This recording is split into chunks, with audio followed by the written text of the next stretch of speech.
Mahabang pila, pagtirik ng tren at kulang na bagon. Ilan lamang yan sa mga reklamo sa MRT. Pero marami mang puna sa tren, ang sabi ng Transportation Department, mali daw ang pag-vandalize dito. Gaya ng ginawa umano ng isang pasahero. Nakatutok si Atina Imperial.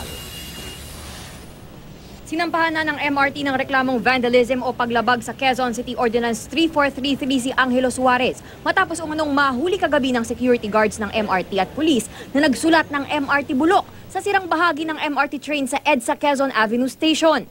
Sa presinto ng QCPD Station 10 din siya nagpalipas ng gabi kasama ang partner na si Donna Miranda na humingi pa ng saklolo sa social media. Itinanggi ni Suarez na siya ang nagsulat pero aminadong may dalang marker.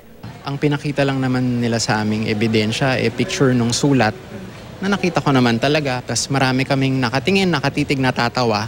Yung nakakatawa palalo, nakasulat siya sa nakalaylay. So sira siya na door panel. Hayagang pinupuna ni Suarez ang pamunuan ng MRT sa social media.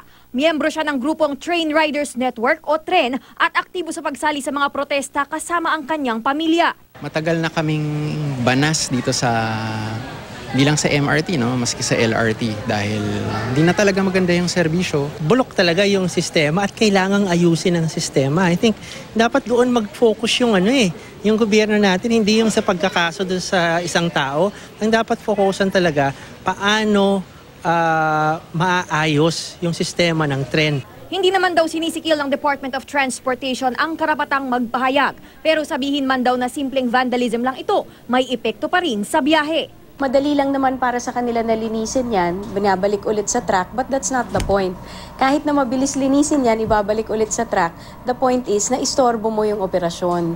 And sinusubukan na po nating pagandahin yung operasyon. Atina Imperial, nakatutok, 24 oras.